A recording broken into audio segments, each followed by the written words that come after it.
¿Empezamos? No tengo la copa para hacer así. Tic, tic, tic. Hola, buenas tardes. No, ¿qué es esto? Días todavía, ¿no? Sí, buenos días. Hola.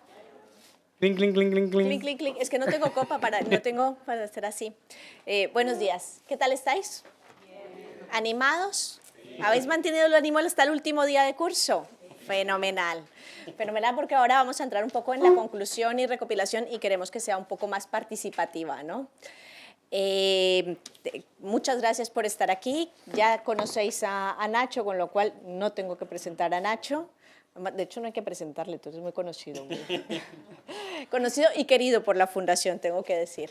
Sé que habéis tenido una conversación corta esta mañana, pero que es muy animada, así que creo que vamos a continuar un poco por ese derrotero. Mi intención con esta mesa, que se supone que era un poco una mesa redonda de claves geopolíticas y tecnológicas de un orden en transición, yo creo que el tema ha estado siempre sobrevolando el curso y que ya en muchas ocasiones hemos hablado, ¿no? Cambios en el orden geopolítico, el papel que tiene la tecnología en este cambio, hasta qué punto, y esto creo que fue una de las cosas que hicimos bien en este curso, que lo vimos desde un punto de vista de tecnología meramente, pero también desde un punto de vista humanista y un punto de vista de políticas públicas. Entonces, hasta qué punto ese cambio necesita una dirección, cuáles son las opciones que tenemos para navegar en estas alternativas entre los futuros posibles que se abren con el panorama que tenemos. Y insistiría mucho en que aquí el punto clave, ¿no?, de la tecnología como ese factor disruptor en un momento de policrisis. No solamente hay una crisis sistémica, hay una crisis dentro del sistema internacional, que creo que Nacho se habrá referido a ella, pero también hay una crisis y hay un momento de cambio tecnológico que cambia profundamente la relación entre las personas y que va a tener impactos en la estructura social. Y esto, verlo desde un punto de vista en cierta forma evolutivo, ¿no? Como dentro de qué significa esto para la humanidad.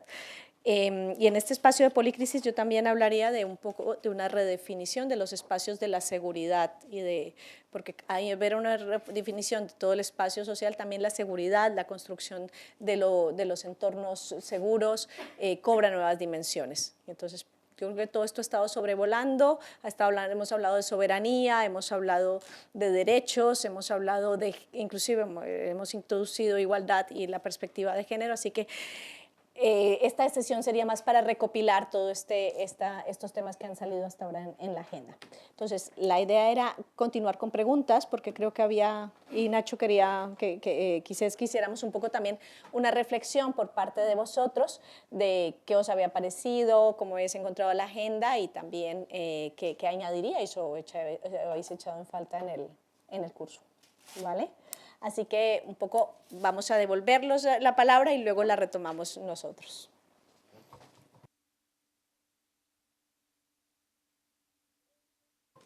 ¿Quién empieza? Venga. ¿Quién se anima? ¿Quién tenía alguna pregunta que quedó de la sesión anterior? También puede ser.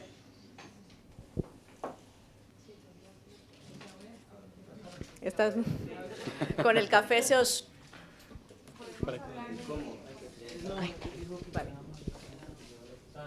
Yo le quería preguntar... Espera, un momentito. Que ahí después. No, Hay una si y luego. quieres que pregunte Bernabé ya le...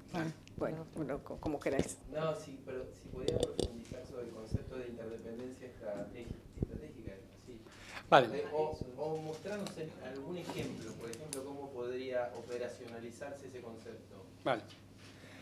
Bueno, como decía, o sea, el intento de superar el concepto de autonomía estratégica viene ya de la propia desavenencia que el término genera dentro de la propia Unión Europea, donde hay una tensión permanente entre el núcleo, digamos, más avanzado industrialmente, pero también, sobre todo a veces cuando lo lidera Francia, más proteccionista, y la periferia, que es siempre más abierta y más dinámica. Y de hecho, el primer cuestionamiento del concepto de autonomía estratégica lo hace España aliándose con los Países Bajos para llamarlo autonomía estratégica abierta. Y es curioso porque en ese momento ya estaba Mark Rutte en Países Bajos y en España ya el gobierno socialista, era un gobierno que compartía muy pocas agendas, ¿no? Pero en esto sí que estaba claro, ¿no?, que que valoras, ¿no? Cuando eres un poco excéntrico, en el sentido noble de la palabra, ¿no? O digamos físico-geográfico, sí que valoras el que tienes que posicionarte frente a los que son más grandes, ¿no? Y tienen esa, cuando hablamos de reindustrialización, perdón, de Europa, ¿no?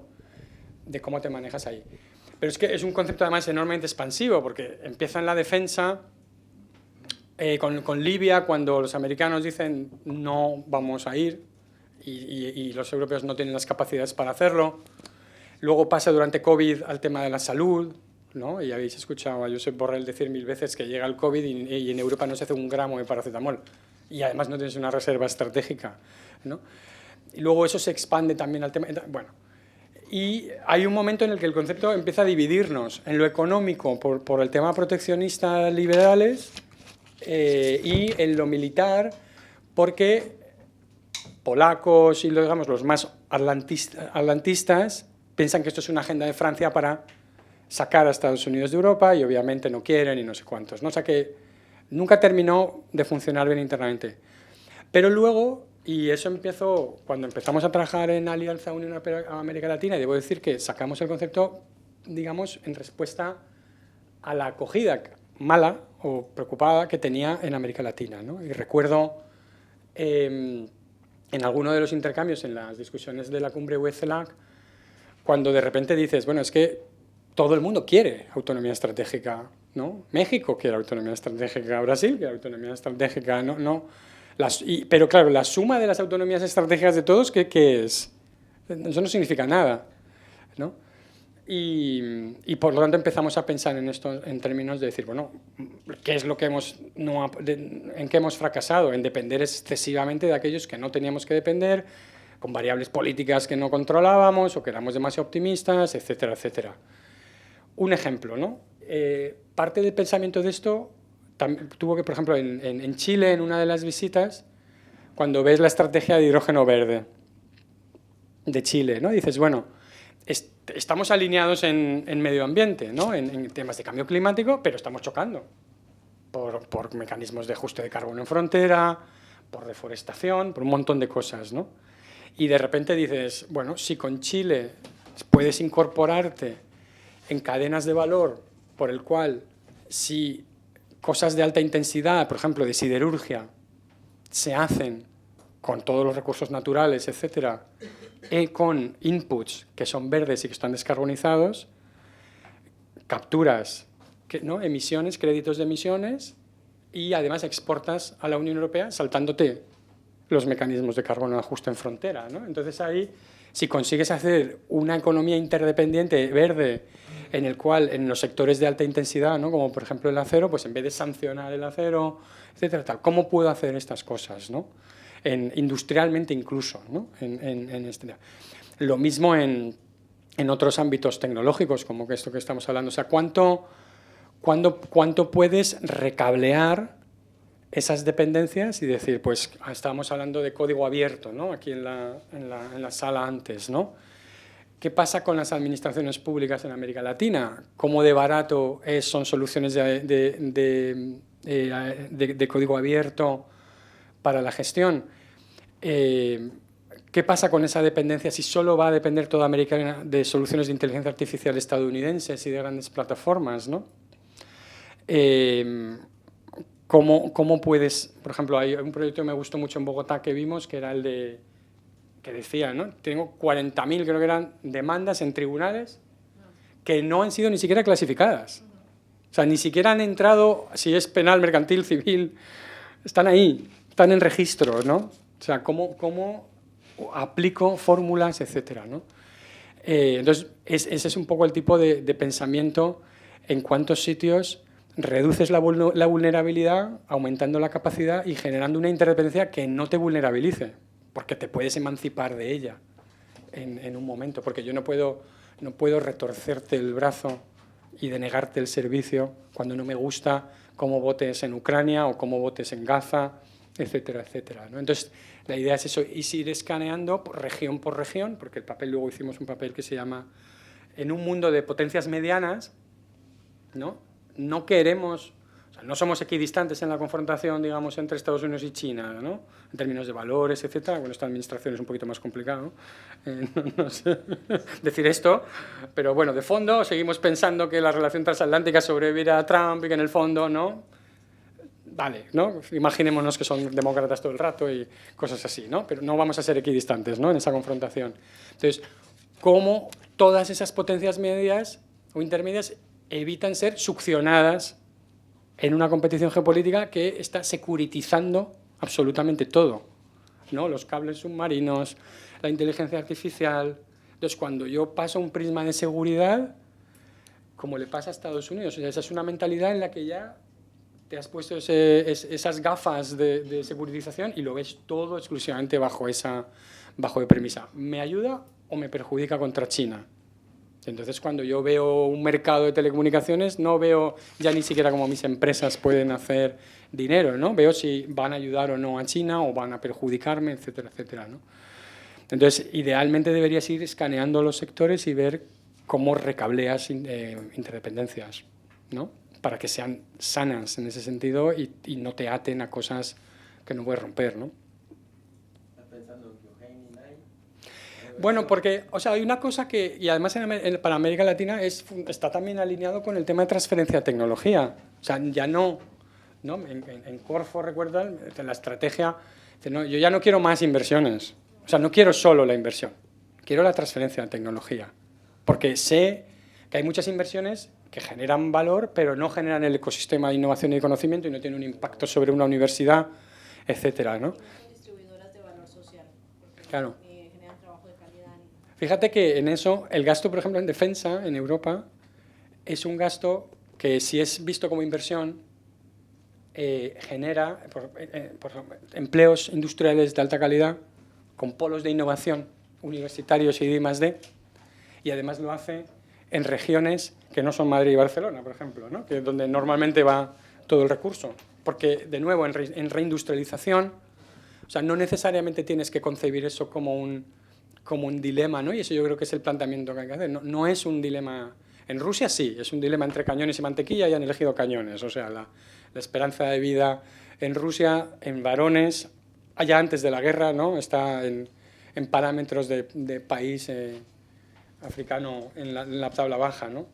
Pero todo lo que tú consigas hacer con reindustrialización, y en América Latina esa es también la agenda, entendemos, sí que te ayuda en esa agenda de interdependencia estratégica, porque si nos reindustrializamos juntos, pues a lo mejor, ¿no? Voy a hacer cosas contigo que nos sirvan a los dos, ¿no? Y, por ejemplo, todo el tema de transición energética es una cosa donde tienes soluciones donde no puedes expropiar.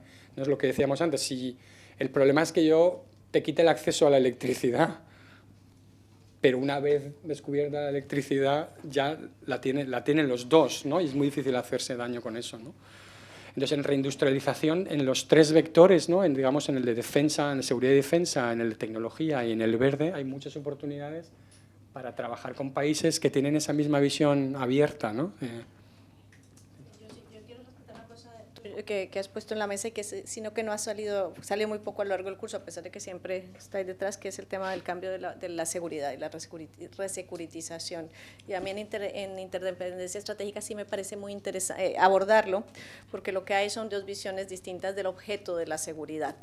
Entonces está los que lo quieren plantear en la confrontación entre los dos escenarios. Sin embargo, desde un punto de vista de interdependencia estratégica, lo que tendríamos que buscar es redefinir ese objeto de la seguridad de una forma distinta, ¿no? ¿Qué es lo que vamos a securitizar? O sea, no esa securitización que tiene el marco dominante, sino otro objeto de la seguridad, otra securitización y ojalá politización más que securitización, porque es lo que permite una toma de decisiones y una construcción de regulación de los objetos que son relevantes para las dos regiones. Y ahí es donde América Latina tiene que distanciarse de ese, por eso hay otros marcos de análisis del posicionamiento que no me gustan, como alineamiento estratégico, como alineamiento activo, perdón, eso, porque yo creo que en este sentido tiene más sentido esta redefinición, ¿no? De los espacios de la seguridad y este debate sobre la seguridad en un concepto más amplio, ¿no? Ampliando muchísimo más el enfoque de lo que es, sacándolo de la seguridad únicamente de los estados para entrar a la seguridad, una seguridad estratégica que también tenga en cuenta las perspectivas de desarrollo y tal. Pues creo que es un debate que hay que poner y que verlo desde el punto de vista también de cómo juega la tecnología en este, sí, y en hay este otro caso. ámbito ahí que hemos mencionado, bueno, creo que no lo he mencionado, pero está ahí, que además Ángel Melguizo también lo ha mencionado, que es el problema de seguridad de América Latina no es la confrontación entre Estados Unidos y China. Es cómo encontrar una solución al problema de seguridad que sea compatible con valores que no son los que normalmente te traen las soluciones tecnológicas. No está aquí, pero en este Power Atlas que hicimos, ves las tecnologías de vigilancia, la implantación de tecnologías de vigilancia en América Latina, ¿no? Y son fundamentalmente estadounidenses y chinas, obviamente, ¿no? Entonces, ahí hay un gap también que la Unión Europea tiene que ser capaz de cubrir en proveer tecnologías de vigilancia que sean compatibles precisamente con estándares, ¿no? Igual que en Europa tenemos prohibidas por ley de inteligencia artificial determinados usos de inteligencia artificial, ¿no? Como el reconocimiento facial público, etcétera. Ahí hay todo un tipo de soluciones tecnológicas que, porque claro, la solución china es que según entro en el aeropuerto me haces un vaciado del móvil. También lo hace ahora Estados Unidos. O sea, nosotros ahora en nuestra organización ya tenemos un protocolo de seguridad para viajar a Estados Unidos con teléfonos limpios, que es el que teníamos para China, ¿no? Y hay Rusia, ¿no? No me arriesgo a que me cojan el teléfono y me hagan un backup completo de todo lo que hay ahí y que miren, no quiero. Entonces, ¿cómo luchas contra el problema de seguridad ciudadana sin adoptar un criterio? Sabéis que con inteligencia artificial, con reconocimiento facial, Israel... cuando estuve en Israel viendo a la gente esta, ellos tienen una unidad del ejército, ¿sabes? Donde van, que el ejército elige de todos los reclutas, esa unidad elige a los más listos desde las facultades, y los tiene 3 años, con el compromiso de que luego puede desarrollar las soluciones se pasan al sector privado y montan startups, ¿no? Entonces había uno que estaba montando un sistema de detección por inteligencia artificial de robo en grandes almacenes. Y es tan sencillo como que le alimentas a la máquina con todos los parámetros de cómo se mueve la gente en un gran centro comercial. Y detectas que el que va a robar, mira, se para, o sea, anda y se mueve de manera diferente.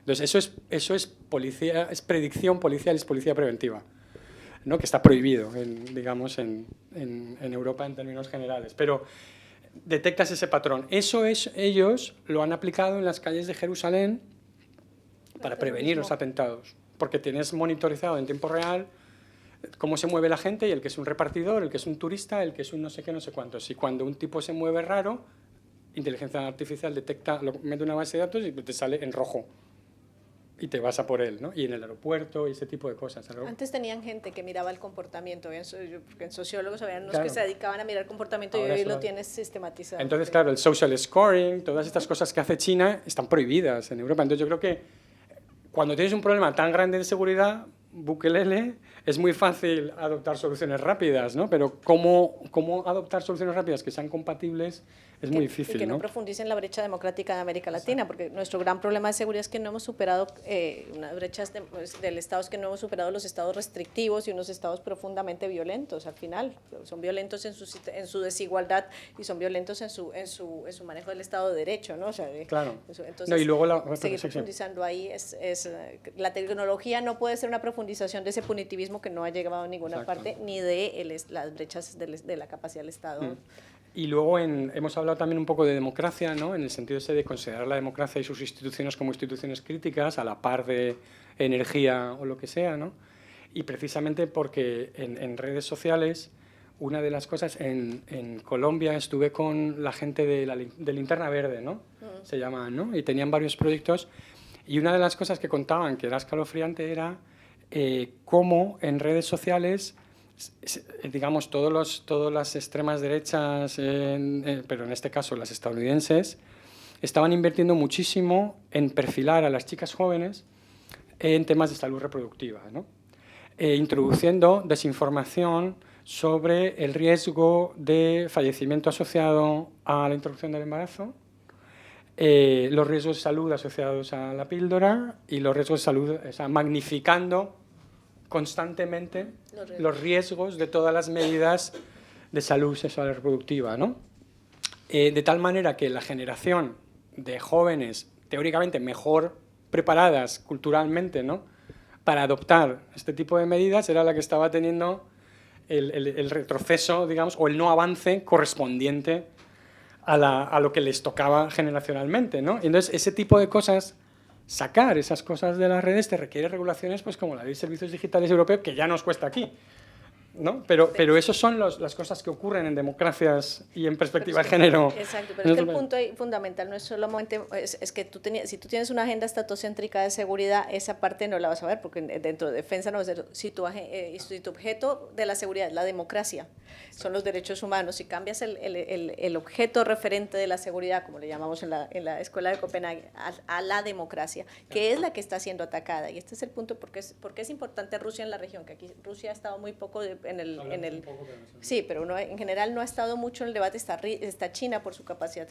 pero cuando ataca a Rusia y sus ataques fuertes son desestabilizar el sistema democrático, lo que estábamos hablando justo con la secretaria antes de entrar, por eso las campañas de desinformación, los ataques de defensa más potentes que hay en América Latina son ataques cibernéticos, no hay agresión entre países, pero desde el punto de vista de cibernético sí que la hay, ¿no? Y esa desestabilización del sistema, y ahí es donde Europa, y es la otra dimensión que no es que solo compartimos el valor de la democracia, pero es que la democracia es un valor en juego en este momento, como lo decías tú antes. Entonces, si el objeto referente es el campo de disputa, entonces, y la democracia es toda esta agenda de derechos y toda esta agenda de avances para nosotros, ¿no? Que es lo que está en disputa ahí. Sí, muchas gracias. Mi duda es, sobre todo, ¿qué visión podéis tener de lo que es la juventud en el plano, yo digo, el de abajo, el de arriba, ¿no? Vosotros os movéis como en el plano de arriba, que al final os relacionáis entre las instituciones, motiváis algunos objetivos, pero nosotros como jóvenes estamos un poco más perdidos en el sentido de que no se ha hablado tanto del impacto psicológico que ha tenido el COVID-19 en la conformación de la personalidad de los jóvenes hoy en día que se tienen que enfrentar a la política. Entonces, si realmente hay algo que podamos hacer o está todo como en las manos de los que son ya expertos o los que están cerca de serlos, y cuál sería como el momento de no retorno para actuar, ¿no? Que ya sé que es muy volátil el futuro, que no sabemos realmente qué va a pasar, pero sí esta unión ética-tecnológica como cuando podría no tener retorno.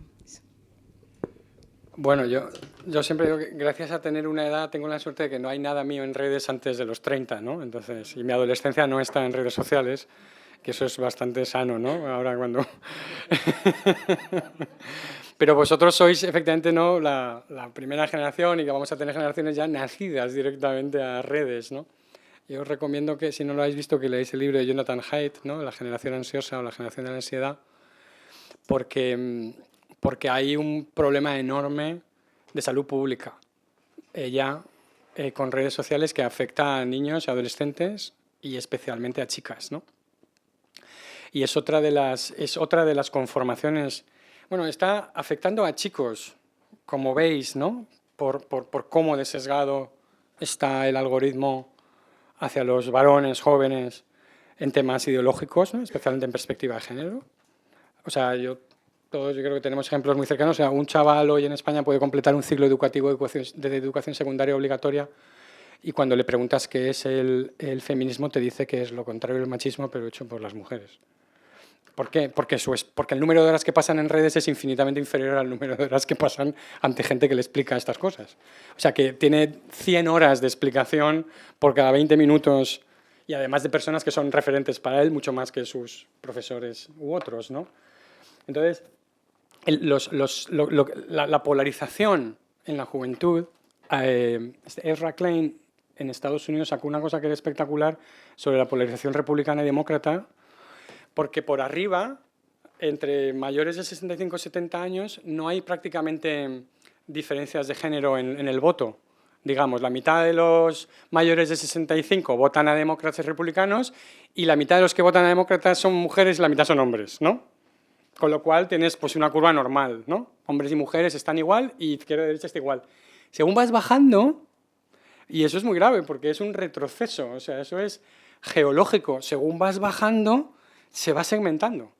O sea, ya en la gente de 50 ya empieza a haber más hombres a la derecha, ¿no?, que mujeres, y ya cuando llegas a la generación de los 18-24 ya tienes una escisión enorme, que geológicamente te va a subir, a no ser que pienses que los varones de 18 a 25 se van a hacer más inteligentes cuando cumplan 26 y vayan convergiendo hacia sus abuelos, digamos, ¿no? Que no lo sabemos. Pero en principio, o sea, esa brecha es la que está haciéndote que en todos los sistemas políticos estés teniendo ese tipo de problemas, ¿no? Y que, como ves en Alemania, los jóvenes están votando a partidos extremistas, de izquierda y de derecha, ¿no? Fundamentalmente varones a jóvenes a derecha, ¿no? Con agendas muy marcadas. Y eso tiene que ver mucho, yo creo que ahí ese es el reto el reto de esta generación. Curiosamente, si hay una agenda ahora mismo que en Estados Unidos, donde hay un punto de consenso, incluso entre republicanos y demócratas, es en sacar los teléfonos móviles de las escuelas. Australia los ha puesto a los 16 años. El 80% de los niños estadounidenses de 2 años tienen un iPad. Y los estudios sobre cómo está afectando a la conformación del cerebro de niños y todo eso es una cosa terrible. O sea, esa industria está en nivel del tabaco, el alcohol, va a estar en eso, en términos de regulación. Dentro de 20 años diremos, ¿por qué dejabas fumar a tu hijo con 2 años? ¿No? En términos de esto, ¿no? Y eso está produciendo efectos muy desmovilizadores en política, que es a lo que iba, perdón, que me he enrollado un poco. Y está generando incapacidad de actuar colectivamente. Muchos jóvenes no actúan colectivamente porque piensan que ya están conectados. Y no actúan políticamente porque piensan que ya lo están, que están haciéndolo estando en redes. Y además, con un me gusta. Y además, el cambio climático produce mucha más ansiedad que activismo en determinados grupos. Produce ansiedad personal, pero no deseo de movilizarse políticamente. Y hay estudios y hay gente que trabaja en cómo reconectar a los jóvenes para conectarlos al activismo político, porque se desmovilizan en las redes, curiosamente, ¿no? Es el mundo al revés, porque piensas que la red te movilizaría. Perdón. Justamente hablábamos con Bernabé que hay un miedo al fracaso, porque vosotros no crecisteis con un amplificador de vuestros logros y vuestros fracasos, pero nosotros sí. Entonces, ¿qué pasa? Que al crear esa red, ese costo social que tiene fracasar, o sea, porque en las redes se vende que el éxito es la vida de todos, quizás es que termina desmotivando sin darse cuenta a los más jóvenes, que es como nuestra esperanza. Entonces, sí, aquí hay 2 puntos, ¿no? Yo veo un problema de agencia en 2 niveles, ¿no? Uno es la agencia justamente de la construcción del espacio social, de la movilización social, que es frágil y además está muy marcada por las generaciones anteriores, y yo creo que sí que hay que dar espacios para que haya construcción de agencia joven, movilización social y sociedad civil con patrones propios de la juventud. Entonces hay que hacer políticas que muevan una agenda de juventud que represente también su forma de ver las cosas, y necesitamos más participación. Y la otra es la agencia personal de los jóvenes, potenciarla, ¿no? Como individuos. Ayer La Salle decía una cosa muy interesante, y es el poder de no darle todo el poder a la tecnología, lo tienes en tu mano. Que revísate cada día cuánto usas el teléfono, ¿no? Y yo creo que los que somos padres sí estamos en esa reflexión. Que cuando se levantó de aquí yo le dije, tú me tienes que contar cómo se hace esto cuando tienes 2 hijos de 12 años, ¿no? Como es su caso, porque todos los padres estamos en el cómo quitarles cuando nosotros mismos les dimos el teléfono, o todo se ha dicho, o la tablet para calmarles. Pero o sea, el poder de la agencia personal yo creo que sí hay que trabajarla. Y entonces, el otro día tú y yo estábamos en un chat que compartimos, que ¿te acuerdas que pusieron un gráfico sobre la perspectiva de los jóvenes respecto a sus padres, ¿no? Entonces, los jóvenes son pesimistas. A mí este mensaje social me preocupa. Porque justamente ponían Me peleo siempre con esto porque, sí. Y esto no os lo toméis como algo personal, pero es algo un poco, incluso dice, empírico o académico, ¿no? Cuando dicen, esta generación piensa que va a vivir peor que sus padres. Digo, vale, el pensamiento es realidad, eso es objetivo, eso no lo podemos contrarrestar. Si tú piensas que se va a vivir peor que tus padres, pues eso es un hecho. Es un hecho subjetivo, pero es un hecho, ¿no?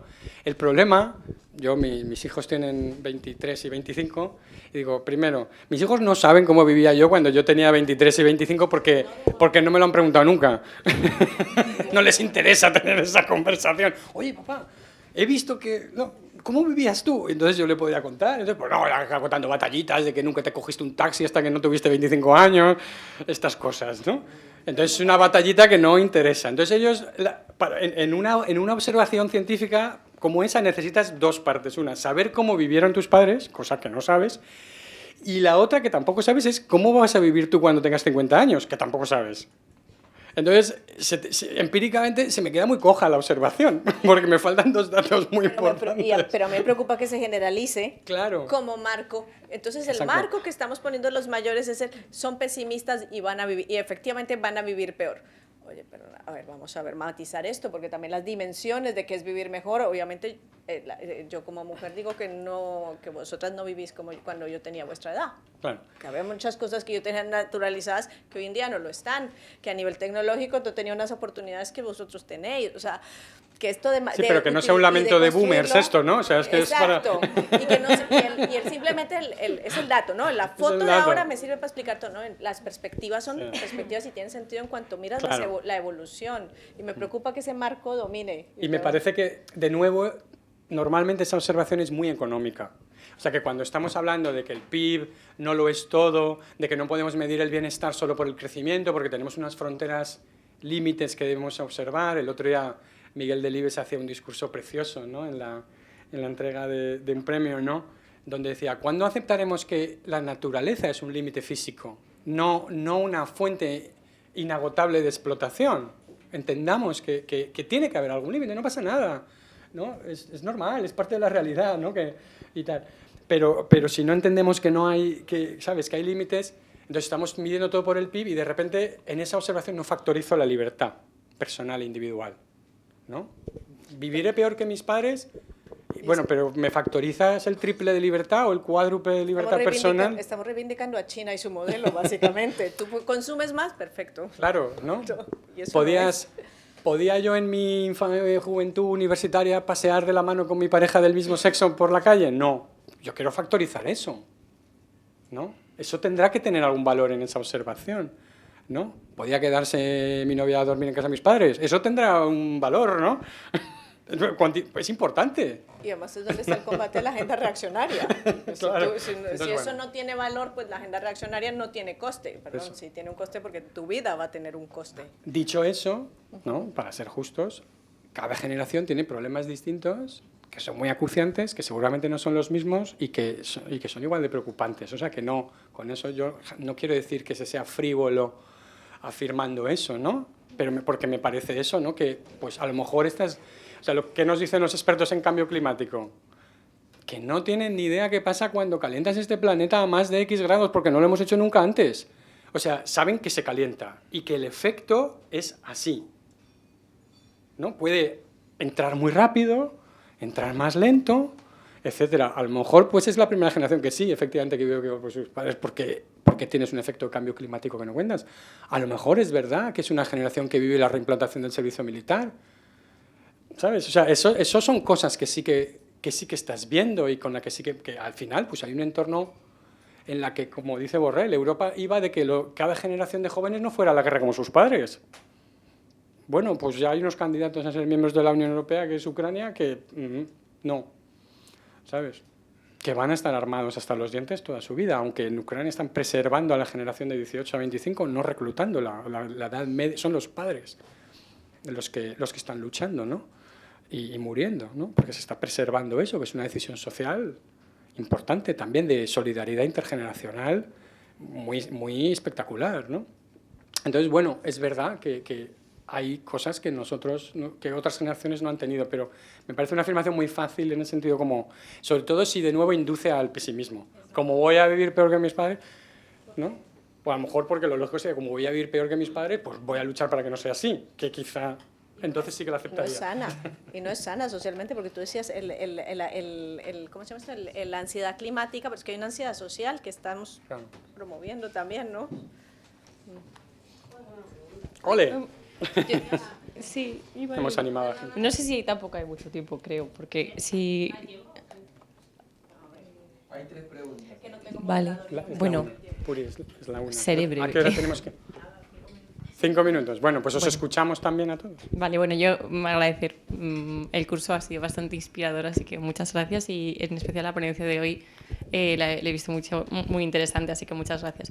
Yo quería ahondar en lo que me has hablado de la brecha de conectividad y del coste de oportunidad que puede haber, porque efectivamente hay una desalfabetización de quizás, bueno, pues sector laboral más senior, pero también teniendo en cuenta el mundo globalizado y justamente el elefante que tenemos de Milanovic, y cómo las desigualdades se podrían, el between y within de las desigualdades sociales se podrían reubicar a través de la tecnología, pues con qué ojos ver esa conectividad y esa brecha de conectividad a través de la alianza Europa-Latinoamérica.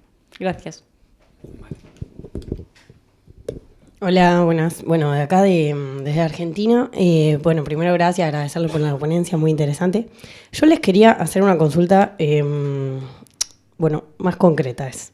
Pero en esto que estaban hablando de la protección de datos y demás, se me hace un poco difícil pensar en un territorio, por ejemplo, como Argentina, que hay 19 provincias, 24 provincias, perdón, que hay, por ejemplo, en mi provincia hay 365 municipios y comunas, hay 3,5 millones de habitantes en la provincia. ¿Cómo podría ser, o si hay algún caso de estudio que ustedes tengan de alguna región en donde se haya trabajado una política integral de protección de datos que se traslade después en el Estado comunal, municipal, las empresas, porque son regiones quizás con datos estratégicos, tal vez, en relación a recursos naturales y demás, pero se me queda muy lejos pensar cómo podría ser esto de conectar regiones, cerrar brecha y construir soberanía si no es desde los pequeños estados, dicho municipio, comunas, empresas, territorio, hacia arriba. O sea, no me imagino cómo bajar una política general así, en donde, bueno, hay que hacer esto. Es imposible porque las burocracias de cada uno de los municipios, de las comunas, de las provincias son todas distintas. O sea, sería muy difícil de articular. No sé, entonces preguntarles, capaz hay algún caso de estudio en, no sé, Panamá, Costa Rica, Colombia, lo que sea, que digan, bueno, hicieron esto y al menos tal estado con 1 millón de habitantes logró esto, porque me parece que es como de a poco, si no, a nosotros nos queda muy lejos, estamos con desigualdades mucho más básicas en los territorios para decir, bueno, este tema de protección de datos va a ser una prioridad, por ejemplo. Así que bueno, eso, bajar un poco a la mirada territorial, pero porque se me va sino para pensarlo un poco. Vale, había por ahí. Ah, sí. Lo que siempre pienso es que se está usando muchísimo la tecnología como un weaponization, como decías antes, Nacho, en términos geopolíticos. Y hoy en día, que está ganando mucha importancia el rearme, me pregunto si se puede hacer ese rearme desde una manera más holística, como decíais ahora, de decir, no solo securizar la parte más ciber y la parte más física, sino también intentar securizar el impacto que puedan tener esas democracias en nuestros sistemas, en nuestra salud, sociedad, economía, etc. O sea, ¿creéis que es posible, que es viable o que va a entrar en contradicción? Difícil eso. Y había por ahí todos. Yo solo quería reforzar una cosa que dijiste al pasar ahora, que era el tema de cierta polarización entre los jóvenes del voto.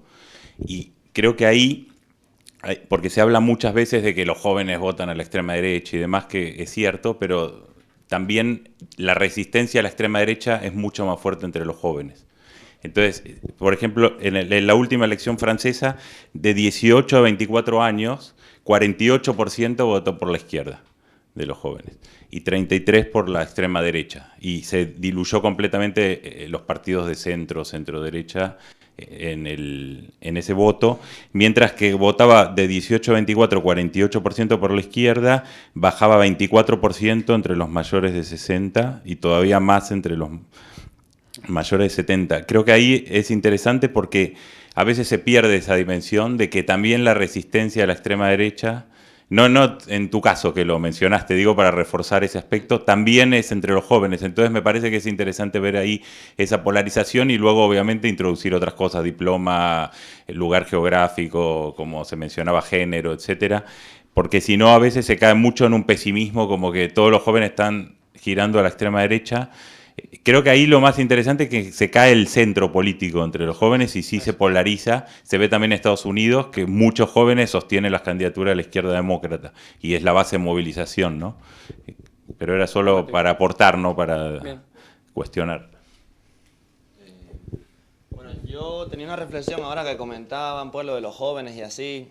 Y es que el otro día, por ejemplo, me fui allí a saltar, ¿no? del puertito este que hay acá y veía todos los chavales, todos juntos, cada uno de su grupo, pues vacilando de diferentes maneras, ¿no? Y pensaba como, sé que al final lo que le falta a veces es las condiciones, ¿no? Lo que le... Sí, sigue, Perdón. Un saludo. Y lo que le falta a veces es las condiciones. Yo me recuerdo que yo cuando estaba en la escuela salía de la escuela y me tocaba hacer bastantes deberes. No quiero saber ahora con tanta digitalización cómo llega la escuela a la casa y cómo roba tiempo a los chavales de otros tipos de aprendizajes, ¿no? Porque hablamos mucho de alfabetización digital, hablamos de alfabetización en jurisprudencia, yo qué sé, alfabetización económica. Pero ¿dónde queda pues la alfabetización de la calle, no? Y entonces esto me parece un poco contradictorio y también lo que dice de que a lo mejor lo utilizan de más, lo digital. ¿Cómo hay tanta campaña de digitalización? Como el kit digital, por ejemplo, que comentábamos ayer, ¿no? Que envía un montón de plata para renovar el negocio, para renovar las instituciones, para renovar lo público, para que todo tenga que estar pasando por lo público. Así que necesitas alfabetización digital, necesitas seguridad digital, necesitas un montón de recursos, necesitas a los pibes utilizando la tecnología para todo. ¿Cómo no nos vamos a meter tanto de nuestra identidad y de nuestra vida en ese espacio en el que creo que perdemos el control, ¿no? Un poco. Sí, vale. Voy muy rápido si quieres. En desigualdades, a mí me preocupa más el discurso sobre los empleos que no se van a perder por la inteligencia artificial que los que se van a perder. Ese es el problema, porque, a ver, la lavadora es un robot. Ha hecho un trabajo maravilloso en quitar un trabajo manual que hacían fundamentalmente mujeres a lo largo de millones de años. No tengo ningún problema con perder ese puesto de trabajo. El problema es si, como dicen los tecnólogos, ¿no?, que un robot que doble una toalla, o sea, que no va a sustituir a una camarera de piso, porque a lo mejor el valor de la hora es tan bajo que los vas a aplicar a otras cosas, ¿no? Y no va a sustituir a un rider que te trae a las 4 de la mañana lloviendo un kebab por 4 euros, ¿no? Porque es imbatible eso, económicamente, ¿no? Veremos, ¿no? O sea, que yo creo que hay trabajos que pueden desaparecer porque va a aumentar la capacidad y puedes moverte hacia arriba, como ha pasado tantas cosas, ¿no? Cuando el semáforo también es un robot y quitó al guardia de tráfico que estaba... o sea, la hoja de cálculo también, ¿no? O sea, es que tenemos una visión a veces de los robots un poco rara, ¿no? Claro. Entonces, yo soy optimista en eso, ¿no? Las máquinas amplifican las capacidades de los humanos en lugar solo de sustituirlos. Y hay trabajos que están muy bien que se sustituyan, ¿no? Porque son penosos. Esos son los que deberíamos, ¿no? En la minería, los que son penosos, peligrosos. Ahí sí que tienes que tener el volcar en la industria.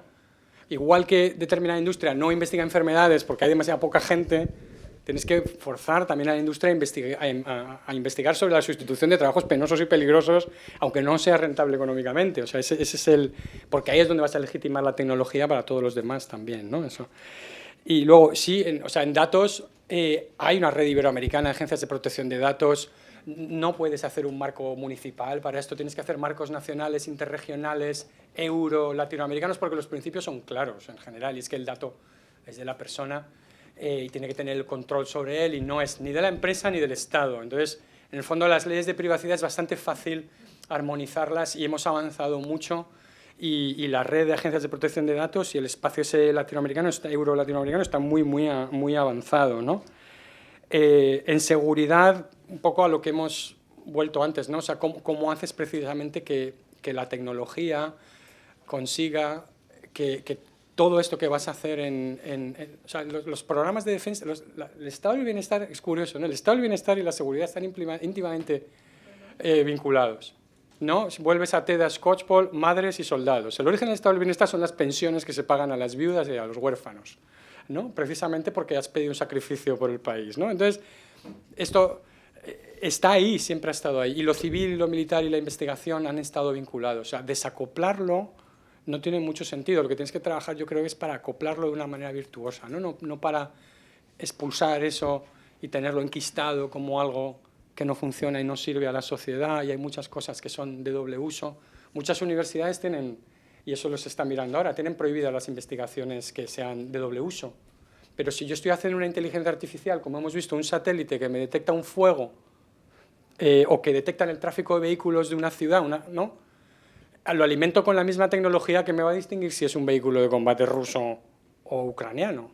Entonces, el que hace esa tecnología y la monta en la torreta de un tanque es la misma tecnología que va en una cámara de tráfico. Entonces, en una universidad no puede investigarlo porque es un doble uso y va a acabar en un uso militar, cuando lo mismo sirve para que detecte si es un cayuco o un tipo que está pescando. Para eso sirve la IA. Te puede distinguir si es una patrullera militar o no. Entonces, las universidades ahora se van a tener que poner mucho las pilas con esto, de qué es un doble uso en una frontera tecnológica de cosas tan desconocidas, ¿no? Y lo del voto creo que ya lo has dicho, sí, efectivamente, ¿no? Y luego termino también con Jonathan Haidt, y eso que te gustará el libro, porque dice que los chicos se tienen que educar jugando entre ellos, que es como se han educado toda la vida, y la mayor transmisión de valores es el hermano mayor y el amigo mayor que protege al pequeño y le dice que no haga tonterías, que es mucho más efectivo que su padre y su madre. Y el manifiesto OFF, míralo, hay un manifiesto OFF que está de moda, está surgiendo ahora, ha habido ya primera concentración en ciudades europeas de desconexión activa digital, precisamente para evitar ese tipo de problemas, pero... Sí. Muy brevemente, yo digo, revisémonos el tema de la seguridad como revisión, como un debate complejo que tiene que abordar más cosas, porque la estabilidad europea de las poblaciones, el buen vivir, ¿no?, que tenemos en América Latina, que ha conseguido Europa, tenía que ver con una redefinición de lo que es seguridad. Y en América Latina es necesaria esa revisión. Yo abogo mucho por volver al concepto de seguridad humana y construir alrededor de ella también la defensa, sin idealismos, con pragmatismos, pero también teniendo en cuenta que ese objeto referente tiene que ser más amplio, tiene que ser la supervivencia de la sociedad. Muy brevemente, y solo para cerrar, me viene fenomenal tu comentario de, mira, las dos cosas tienen que convivir. La Fundación Carolina, nuestro objeto y la cooperación española apuesta por un programa que es de diplomacia pública, que es traer a gente para que tenga relaciones entre ellos, para que se conozcan, para que establezcan vínculos. Nosotros valoramos lo humano y sabemos que lo humano está en el centro y el contacto social es indispensable. Si no, ¿yo para qué hago estos cursos? Yo me lo hago virtual, lo cuelgo y no hacemos la relación que hemos hecho aquí, ¿no? Seguimos valorando. Otra cosa es que las herramientas me sean funcionales. Este curso tiene que llegar a más gente y lo quiero digitalizar. La Fundación Carolina, para poder tratar vuestros datos, tuvo que aplicar al kit digital porque necesitábamos gestión de datos. O sea que las dos cosas tienen que ir acompañadas. Lo que no podemos es pensar, ¿no?, si sustituimos una por otra, hay que dar valor, hay que invertir en lo personal, hay que invertir, y está mi secretaria de Estado delante, con lo cual le hago el guiño de hay que invertir en esto, y invertimos en esto y creemos y es una política, creer en las relaciones, creer en la importancia de los contactos entre personas, es una política, y tienen que ir las dos de la mano. No es que el kit digital sea una pérdida de dinero, es fundamental. Yo puedo gestionar vuestros datos y no tener ataques de ciberseguridad y mejorar mi selección, que sea más justa mi selección, porque tengo el kit digital. Pero por otro lado, y llego más gente porque tengo posibilidades digitales. Pero por otro lado, invertimos y creemos, y yo creo que por eso vuelvo a la agencia. Es importante la agencia, es importante tomar decisiones que vayan en coherencia con unos valores. Y en la cooperación española creemos y apostamos por esos valores. Y con eso cierro este curso porque el rector está aquí, la secretaria está aquí.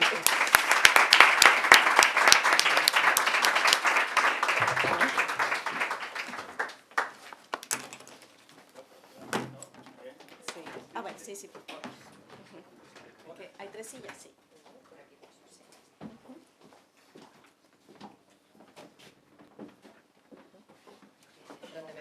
No sé cuál es el protocolo. No, yo tampoco, ¿eh? No estoy yo aquí, pues venga, tú eres el jefe aquí. Vamos mal. Pero bueno. Tú eres la coordinación para la universitaria. Muchas gracias. Bueno, pues buenos días y nada, ya iba a decir, llegado ya el momento, ¿no?, de la separación, la canción esa que cantábamos cuando éramos jóvenes. Vosotros sois jóvenes, ¿no? Vamos a clausurar formalmente este curso y la verdad es que es un gusto cerrarlo, pues teniendo por una parte a la secretaria de Estado, Eva, querida Eva, gracias por acompañarnos, y aquí por supuesto a Erika, la directora del curso, la directora de la Fundación Carolina, y también pues vicerrectora, Nacho y todos vosotros y vosotras que estáis aquí, ¿no?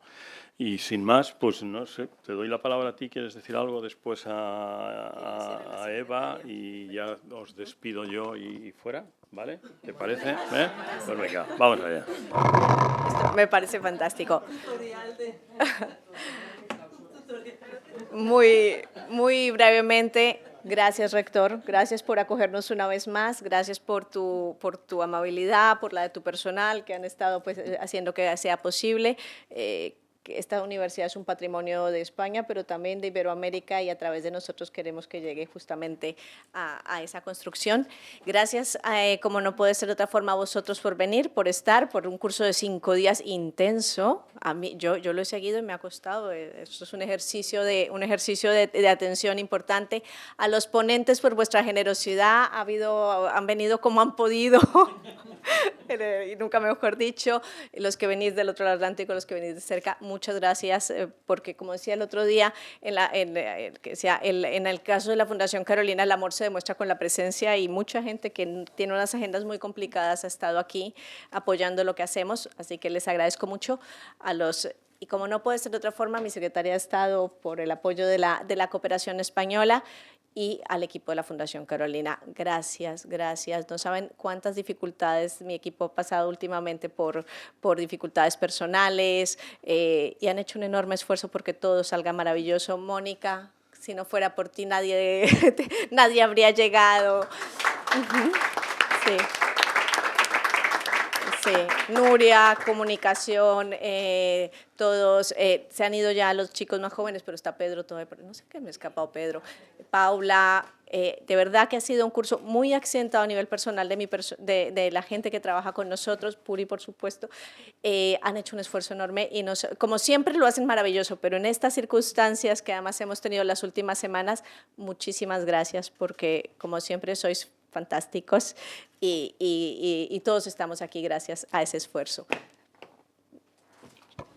Muy bien, muchas gracias Erika y Eva, venga, por favor, adelante. Venga, vamos, muchísimas gracias por invitarme a la clausura del curso de la Fundación Carolina. Yo quiero agradecerle al rector que lidere bueno, pues el mantenimiento y el enriquecimiento del ecosistema que se monta en esta casa, ¿no? en la UIMP, y de qué manera pues, profesionales, expertos, alumnos y alumnas, gobierno también, ¿no? instituciones, podemos compartir aquí unas horas y se crea intangibles, ¿no? porque cada uno viene con sus notas y podemos compartir y podemos enriquecernos todos, y yo creo que enriquecer también la tarea y la responsabilidad que tenemos cada uno de nosotros. Y yo creo que eso solo es posible en entornos como este y que se puedan cuidar y promover.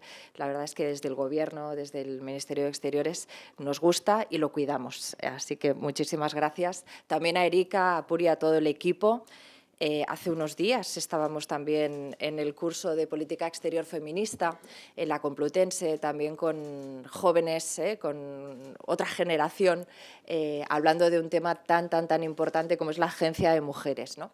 Y cuando pensaba un poco en la clausura de este curso, pues lo cierto es que, vamos, yo no me atrevo a aportar ninguna idea sobre la materia que habéis estado trabajando estos 5 días, porque bueno, pues muy especial, es muy concreta y a la vez muy difusa. Es un intangible que desde la cooperación española estamos trabajando, la cooperación al desarrollo, la cooperación digital existe. Yo las notas que traigo es para compartir con vosotros qué estamos haciendo desde el Gobierno, qué está haciendo la Agencia Española de Cooperación Internacional, qué está haciendo, bueno, la Fundación Carolina no lo voy a explicar porque el ejemplo lo habéis vivido, habéis formado parte de él, pero también la Fundación por la Internalización de las Administraciones Públicas, FIAP, que también está mano a mano con AECID trabajando estas cuestiones. Pero no puedo evitar, rector, y espero que me pueda alargar un poquito, no puedo evitar entrar un poco en el debate que teníais antes y sobre todo las aportaciones que han hecho algunos alumnos, alumnas, y ese debate entre la tecnología como instrumento, la tecnología como fin en sí mismo, que deforma o resitúa, ¿no? el perfil de la sociedad, ¿no?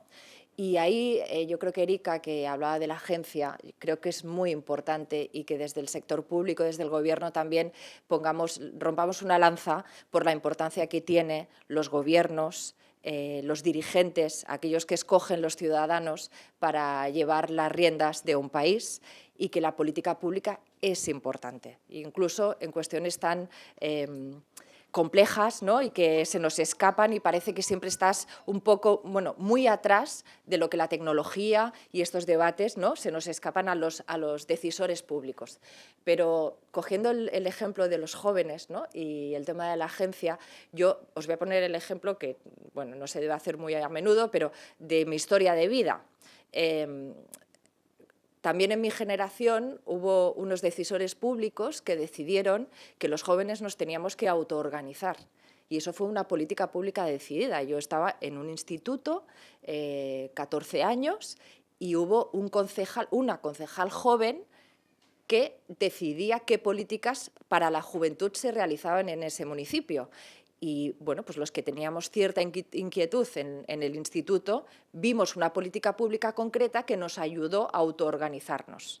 Entonces no había tecnología, entonces lo hacíamos todo, ¿no? Era, bueno, pues presencial, pero ahí hubo una decisión pública que, bueno, pues mira, ahora estoy en la Secretaría de Estado, ¿no? Después de haber estado en un sindicato de trabajadores, de haber, ¿no?, hecho toda una trayectoria de compromiso público. Con eso quiero decir que aunque el mundo cambie, yo creo que hay unos valores que deben permanecer y la capacidad de las administraciones y de aquellos que votan por unos y no por otros, también decide cuál es el futuro, porque creo que la tecnología es un instrumento, no es un fin en sí mismo, ¿no? Y creo que, bueno, pues quería hacer este apunte a partir del debate que teníais, ¿no? En la cooperación española sabéis que tenemos un plan director que se aprobó el año pasado, que nos lleva hasta el 27 y que se inspira en las 3 transiciones que marcamos, la transición digital, económica, la ecológica y la social. Y a partir de ahí estructuramos nuestra manera de entender e intervenir en política y hacer cooperación al desarrollo. Y esas 3 están basadas en planeta y personas, ¿no? Lo que comentábamos antes de los límites y de cómo hacer lo posible por tener pues, una transformación digital. Si bajamos ahí en el eje de la transformación, de la transición económica, también incorporamos la tecnología para una transformación digital que no deje a nadie atrás, que proteja la democracia y que ponga la tecnología al servicio del bien común. Esa es la mirada y el abordaje que hacemos desde la cooperación internacional. Y ahí miramos desde el ODS 4 de educación, desde el ODS 9 de industria e infraestructuras y el de sociedades justas. Y a partir de ahí, con esas gafas, bajamos a 2 objetivos concretos que nos planteamos a la hora de hacer cooperación al desarrollo digital. Por un lado está promover la conectividad, los servicios y las capacidades digitales. Y ahí, tanto FIAP como Carolina, como la ECID, se cogen ese vector y trabajan especialmente todo lo que tiene que ver con capacitación inclusiva, especialmente colectivos vulnerables, personas de zonas remotas, zonas rurales. Y ahí estamos trabajando proyectos concretos que tienen que ver con eso. Y después, aparte de promover la conectividad, los servicios y las capacidades digitales, tenemos asegurar protección de derechos y privacidad. Y con nuestros países socios, esos son los 2 vectores, ¿no?, los 2 canales por los que trabajamos.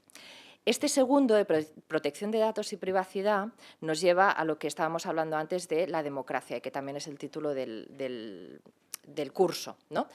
La ECID tiene un programa que se llama Democracia, que es muy potente y que lo estamos potenciando todavía más. Carolina también participa en él, pero que habla de esa cooperación digital con esa idea de fortalecimiento democrático y combate de los riesgos que tiene la democracia. Desinformación, fake news, redes sociales en procesos electorales y auditorías sociales. Eso es lo que estamos trabajando con nuestros países socios en América Latina especialmente. Y después, en tanto que vemos también la parte euro-latino, ¿no?, América Latina, trabajamos con la Comisión Europea, con cooperación delegada, en lógica de Team Europe, es decir, la Comisión con países de la Unión Europea trabajando proyectos concretos. FIAP está liderando el componente de protección de datos y de inteligencia artificial junto con la Agencia Española de Protección de Datos, que creo que es un tema que también habéis tratado a lo largo del curso. Ahí se están promoviendo diálogos políticos sobre normativa digital y está muy bien porque lo trabajamos con otros países europeos. Francia está llevando los temas de ciberseguridad, Estonia los de gobernanza digital, Alemania conectividad y nosotros datos. Y ahí son partenariados con los Estados miembros y con la Comisión Europea que trabajamos en la lógica con América Latina en esa cuestión. Tenemos después también el Digital for Development, que es una plataforma de la Unión Europea y de los países miembros, que ahí AECID es la responsable de América Latina, de toda Europa. Quien está promoviendo esos partenariados es nuestra agencia de cooperación. Y después tenemos algunos ejemplos más que quería al menos compartir para que os llevéis, ¿no?, entre las notas y las reflexiones también que estamos haciendo desde el Gobierno. Hay un mecanismo de colaboración entre Caribe y Unión Europea y ahí también es FIAP quien está llevando procesos de transformación digital, gobernanza electrónica, justicia y protección de datos. Ya veis que FIAP se está concentrando con la Agencia de Protección de Datos.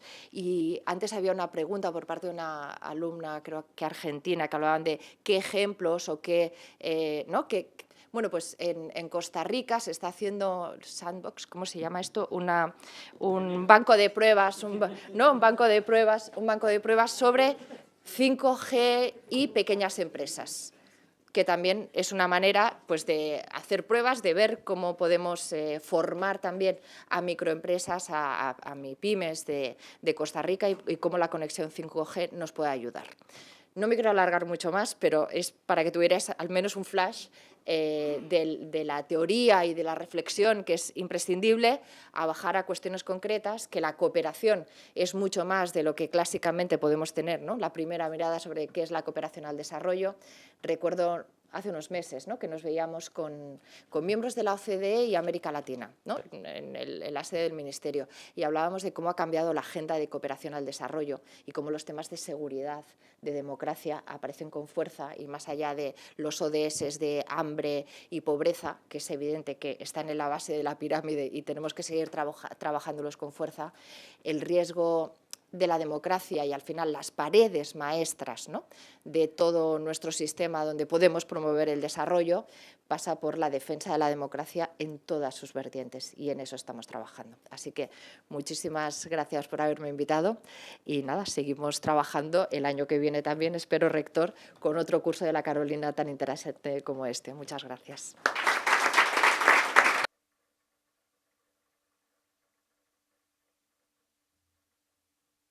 Bueno, poco más me queda a mí que añadir, ¿no? Simplemente deciros que si estamos aquí y nos hemos desplazado la vicerrectora y yo, es para deciros que os queremos y manifestarlo, ¿no?, y manifestarlo públicamente. Ya este curso de la Fundación Carolina es un clásico y además nos encanta que lo sea y que siga siéndolo, o sea que efectivamente yo cuento con que el año que viene habrá un curso de la Fundación Carolina sin ninguna duda, ¿no? Y después, pues tampoco puedo evitar hacer dos comentarios sobre lo último que he oído, ¿no? Uno es, y escribía yo el otro día precisamente un texto para un libro en el que estamos trabajando, y en ese texto lo que decía es que, bueno, curiosamente, ¿no?, todo este avance de las tecnologías, de la inteligencia artificial, también lo que está poniendo en valor es precisamente la presencialidad. Y bueno, y lo que hay que hacer es ponerlo en valor. Es decir, el estar aquí hoy físicamente, pues es un valor añadido sobre poder ver las cosas, pues evidentemente como se podrá ver, porque justamente las tecnologías tienen que servir para eso, ¿no? Y me parece que ha sido el término que has usado, Nacho, ¿no? Es decir, para extender las capacidades que tenemos, ¿no? Y esa... Recuerdo una conversación también con Rafael Yuste hace ya unas semanas, donde él decía, dice, desde el comienzo de la humanidad, una de las características del hombre ha sido precisamente el de intentar aumentar sus capacidades, ¿no? Desde el fuego para poder comer determinados alimentos, desde las gafas, ¿no?, como me está indicando Matilde, que nos permiten ver más allá de lo que otros muchos veríamos, la locomoción para poder ir más lejos. Bueno, pues ahora nos encontramos precisamente ante una tecnología que lo que hay que hacer es verla, eso, como una tecnología que nos permita aumentar nuestras capacidades y lo importante es que sea aumentarlas en beneficio de todos, ¿no? Y este es un poco, yo creo, el reto grande que tenemos como sociedad, que sea no en beneficio de unos pocos o de unos determinados intereses, sino precisamente en beneficio de toda la humanidad, ¿no? Y con ese espíritu y con ese valor precisamente que la presencialidad, valor añadido que la presencialidad tiene, es con el que año tras año pues montamos esto e intentamos precisamente que sea un lugar de encuentro, un lugar donde aparte de ver, escuchar, pues lo que hagamos sea convivir y enriquecernos precisamente con esa convivencia. Y ahí es fundamental pues que se os vea a los y las secretarias de Estado, que sois gente de carne y hueso, que se puede hablar, a las que se puede plantear incluso cuestiones espinosas, ¿no? Y que bueno, pues uno tiene que también ser capaz de explicar y a veces decir, pues mira, esto no sé cómo se resuelve. Y este es un problema que efectivamente tenemos encima de la mesa y que también entre vosotros, los estudiantes y las estudiantes, que en definitiva sois para quien esto va dirigido y que si no existierais, pues cerraríamos las puertas y ya está, y nos marcharíamos, porque vosotros sois el objetivo último, pues agradeceros el que respondáis año tras año y no hay mejor forma de difundir esto que vuestro propio testimonio y en ese sentido pues os animo a que repitáis y a que les digáis a la gente que conozcáis que se animen porque aparte de pasarlo bien, ¿no? Como decíamos ayer en la clausura del curso del Ministerio de Asuntos Exteriores, se aprende además, ¿no? O sea que muchísimas gracias y nada, hasta la próxima ocasión, que os vaya bonito, ¿no? Gracias, ¿no?